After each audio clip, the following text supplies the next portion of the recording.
Kung pagod ka na, kailangan mo namang magpahinga maglaan ka naman ng araw para huminto. at huminga. Gawin ang iyong araw bilang D-Day! With Father Douglas. At Father Danichi.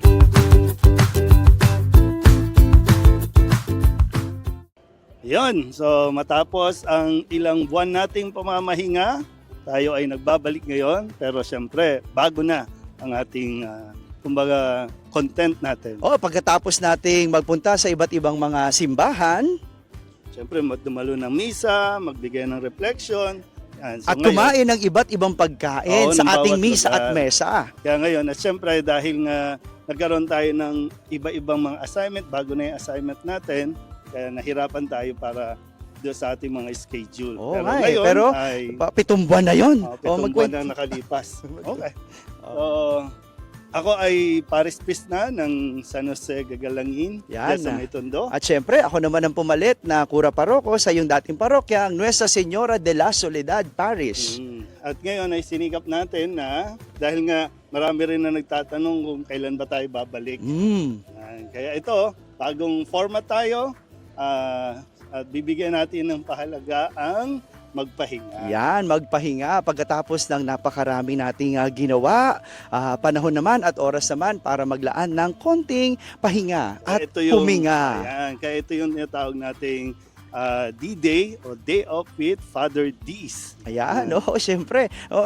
Minsan lang naman talaga kailangan meron tayong pahinga at mag-day off, no? Importante din 'yun. Kaya ngayon, sasamahan nyo kami at ito ang ating mga iba't ibang lugar na pupuntahan tuwing ating D-Day. At ngayon ay dumayo tayo dito sa Lubao, Pampanga. Ang bagong amusement park dito sa Pampanga. Halika, ikutin natin at tignan kung ano ba ang pwede nating makita at magawa dito sa bagong theme park.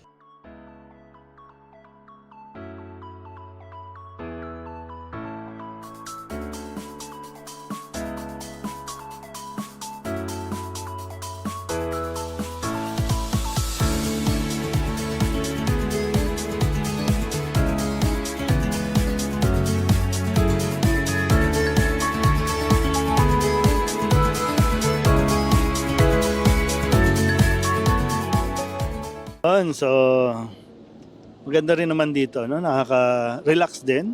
So, ganitong oras.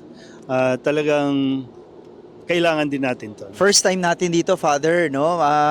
Ito yung isang theme park dito sa Pampanga at kasi nasanay tayo do sa kinalakihan nating theme park, isa sa Manila at isa naman sa Santa Rosa. Pero ngayon, meron ditong bagong theme park sa Pampanga. Kung saan tayo naglagi Yan. para mag-day off. Yan. So, Danichi, kamusta naman sa iyong bagong assignment? Nako, Father, for the past 7 months, masasabi ko, una fulfilling maging kura paroko. Ito yung una kong pagkakataon na maging parish priest, first time, at first parish din. Masaya, pero busy. Alam mo naman, no? Galing ka doon, maraming mga gawain, maraming activities, maraming programa. Isa sa mga hindi ko malilimutan syempre yung aking bukod sa yung pagdating ko. Kasi sunod-sunod, simbang gabi, novena mass, fiesta, installation ko. So lahat yon talaga sabay-sabay na nangyari at sabay-sabay na pinagplanuhan. At pagdating ko pa, planning pa at pagdating ng imahe ng Poong Jesus Nazareno. So talagang lahat yon sa awa ng Diyos ay nairaos. Pero hindi ko masasabing madali, pero fulfilling at challenging. Ikaw, Father, ano ang pinakamahirap sa nagawa mo ngayon sa bago mong parokya? Yan. So, ito naman yung ikalawa kong assignment as parish priest. Mula doon sa isang maliit na simbahan, na-assign naman ako sa isang napakalaking simbahan. At syempre, di naman lingid sa kaalaman ng iba na medyo may pinagdaanan itong parokyang ito. At syempre, pagdating doon, kailangan talaga na i-adjust ng kaunti, no, yung mga paghahanda, i-adjust ng kaunti yung pamamalakad, kasi kailangan mong kamustahin, kailangan mong pakisamahan yung iba-ibang grupo na medyo nagkahiwa-hiwalay. Yan, isa yon. At syempre, yung sa ngayon talagang maraming aayusin sa simbahan. Nung dumating ako, simula tayo ng papintura, tapos nagkaroon din ng mga pagawaan. Ngayon talagang stressful kasi nitong nakalipas na mga bagyo, naglitawan yung mga tulo-tulo, bubong kailangan palitan, very stressful talaga. Bukod pa dyan, syempre yung mga activities ng simbahan. Very busy din ang San Jose Gagalangin. Very busy talaga siya. Speaking of paggawa, ito kami ay papasok ngayon sa aming major construction, no? Gaya naman ng nasabi ko, gigibain yung buong simbahan at magtatayo ng isang panibago. At this time, magiging parang building na siya. So medyo modern church na siya. Hindi ko alam kung gaano yan ka-stressful, but simula alam ko hindi siya magiging madali dahil isa-isang aalisin lahat ng mga gamit, ililipat namin at pansamantala mangungupahan. Ako rin, titira sa ibang lugar, siguro mangungupahan din ako, hindi katulad ng titira ka sa isang simbahan dahil nga gigibain ito. Kaya alam ko, sigurado magiging challenging at stressful, no?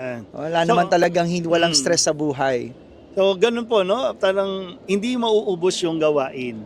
At mas magulat ka kung wala nang ginagawa ang pare sa simbahan. So, ibig sabihin, hindi talaga matatapos yan, hindi mauubos yan. Kaya napakahalaga na nagkakaroon tayo ng time out o kahit day off man lang. Yeah, kasi alam mo ang stress, Father, no?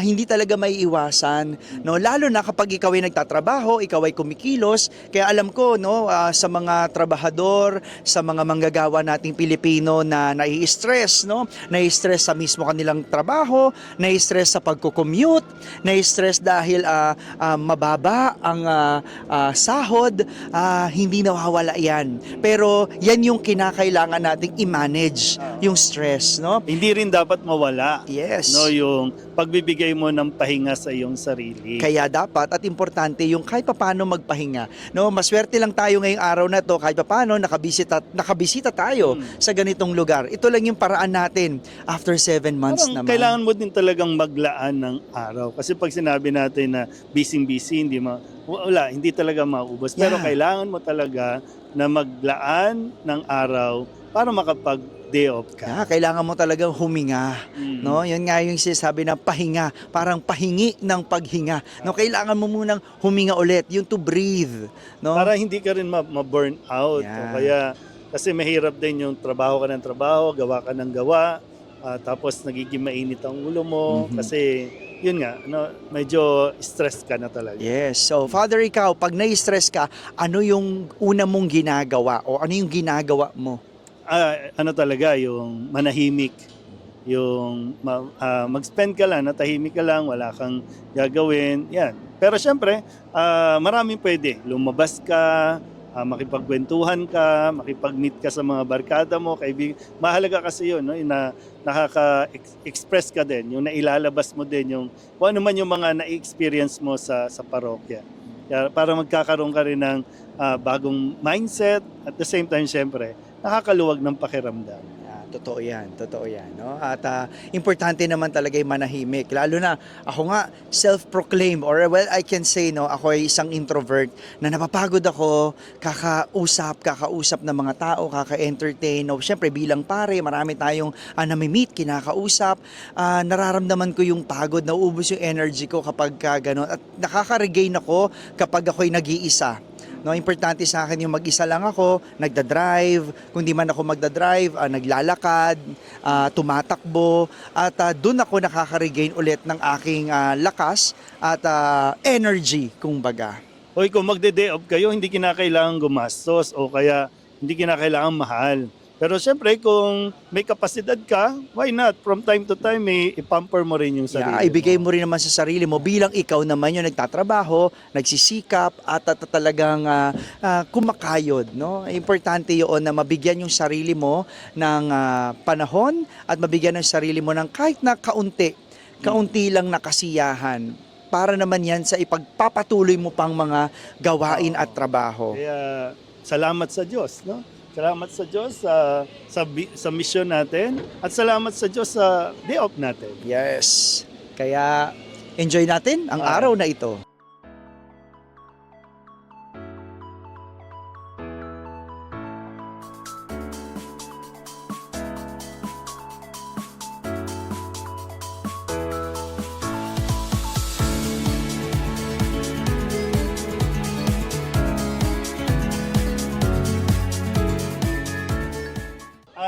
dito nagtatapos ang ating isang araw na pamamasyal. At pahinga.